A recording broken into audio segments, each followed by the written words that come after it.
All right, we're going to import from Illustrator into Maya. This will be kind of an important part of this project. So some things to think about and some things to kind of concern yourself with a little bit here and there. I'm going to use Illustrator Creative Cloud, CC. Any version of Illustrator should work. But I have done the first logo, the brass logo, myself, but we still need to do the bolts logo. So if anybody would like to jump on that, I'd appreciate it. Let's see, we're in Dropbox, we are in brass logo intro. So here's the logo itself. You sort of see this logo, and you just open this up here. That's the logo. You can see that there's some beveling going on here. Pretty simple, straightforward. Designed by my brother. This typeface, we'll have to track this one down, but bolts should be done also in the same style. So you sort of have O, there's B there, O, L is there, T, and we have S. So we have all the lettering here if we needed to. If we don't actually track down the actual typeface, but here is brass logo Illustrator file. So there's brass. So I've already done this as a logo. This is Illustrator. As you can see, it's converted actually out. What I've done is I've saved out, save as, this part just by itself. I've traced around the original one, and I saved it out as an Illustrator file. And for anything importing into Maya, you need to convert this to an Illustrator 3. So no effects, no special effects, just a simple outline, typeface, and Illustrator 3. I've also done one with some holes in it too, so let me open that up. There's brass bolts, perforated, here we go. Here's the perforated version. So again, this is Control Y, gives us the outliner view. These are all just simple shapes outlined out. Control Y again, and like that. So these are compound objects too. So if I take this, by double clicking this object here, that's a compound object. These are, I used, I believe, Pathfinder here, and I used a minus front to cut those out. Simple, just a real quick and easy way. If you do this with the minus front, take two shapes like that. If you notice, those are both black shapes. Take both of those guys, combine them together, and use minus front. Oops. Just that and that. Oops, looks like we got an error here. Hold on.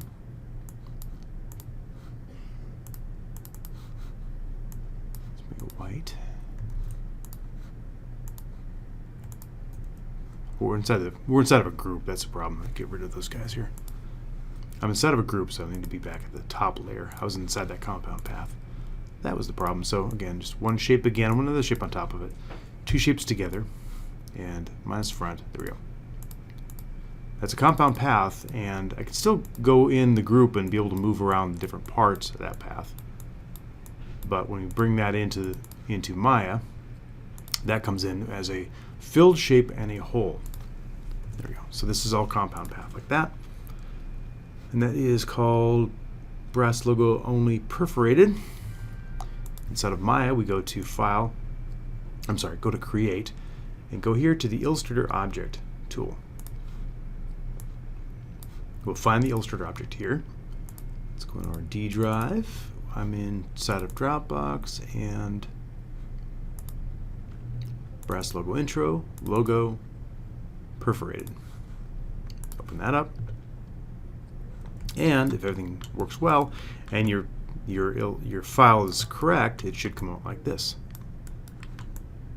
So already pretty good, pretty close to our original logo, not too far off. But there's some things we can do to make this a little more like the original. There we go. First of all, this comes in as there's several nodes in the pipeline. Let me open up the node editor here. Open up setting, general editors, node. There we go. So here's the node, polysurface. Go input output. This shows all the inputs and outputs for polysurface. Okay, everything that's involved. Let me rename this. Polysurface brass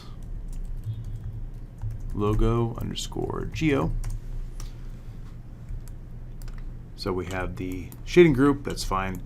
The geo shape here, which has an input and an output back into this planar projection node. But there's the bevel plus. The bevel plus gives us all the little fun stuff like the bevel width, which is here. You go crazy with that bevel width, so be very careful with it. Bevel depth, how far the bevel comes out. Let me do a wireframe unshaded here and sort of see what that. It does a nice little bit of cleanup on itself too, so it's kind of a nice little thing. So there's the bevel width. The extrude distance is, let me zero this out here. The extrude distance is the part between the bevels here.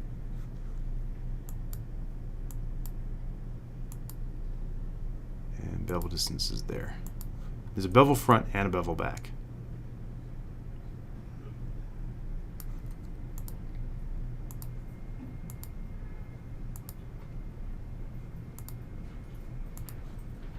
Okay. So bevels outward, then back inward. All right, so we have these two curves. There's and the Illustrator file here. The Illustrator is the input to that Illustrator file. If I go to the Illustrator file and make a change to this, like if I take this little circle, if I dive inside this several times and just grab that circle, I pull it down like that and hit save as, that will update automatically. So this is a Illustrator file. You can reload that and recapture that information. You have different style curves. There's a straight out. We also have straight in. We have convex out and concave out. That's the actual look I'm looking for. It more closely matches the look of this here.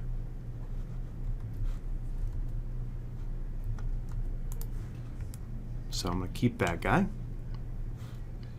Go back to the Bevel Plus logo, and we can just adjust that bevel width a little bit more. Pull back in the bevel depth. And extrude.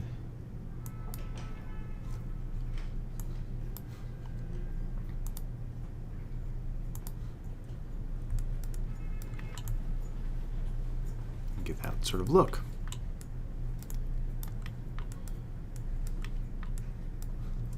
Pulling the bevel depth a little bit less.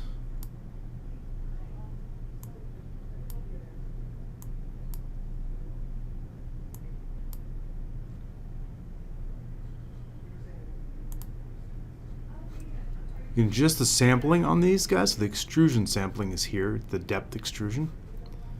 We don't need a whole heck of a lot on that one.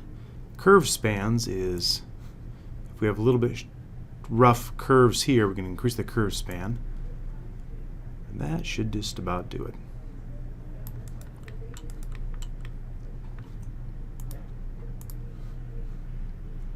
Okay, so real basic. And we can even group some portions of this and re-extrude other parts. We can do double extrusions, all kinds of cool stuff.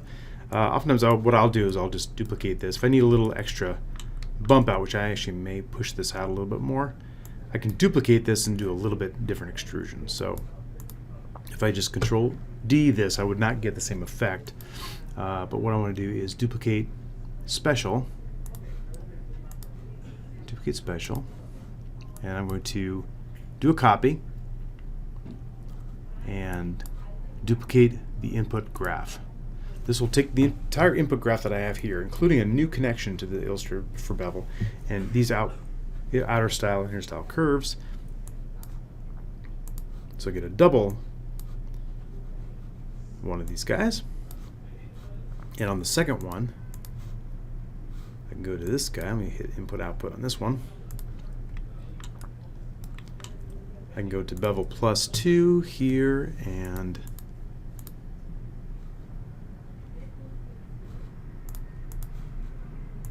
there you go. Increase the bevel width maybe a little bit more. Really decrease the bevel depth.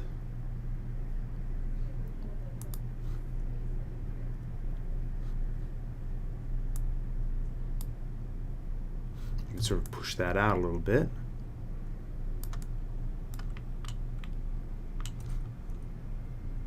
Increase the extrude distance maybe.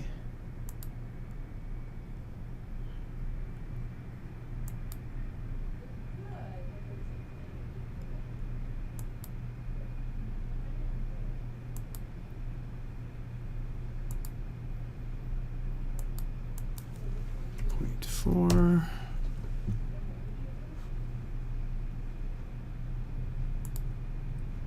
I'll do a straight out on these guys.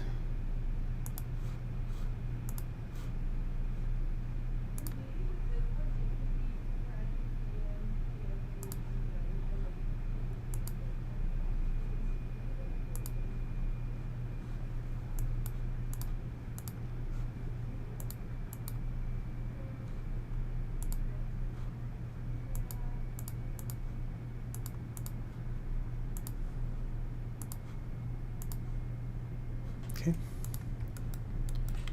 So I get two different pieces, need a little bit more detail there. The only problem is I get this extra chunk right here. I may go in there and just delete these inner portions here so we get a hole that we can put the bolts through. But anyway, that's kind of the basics of importing type inside of Maya.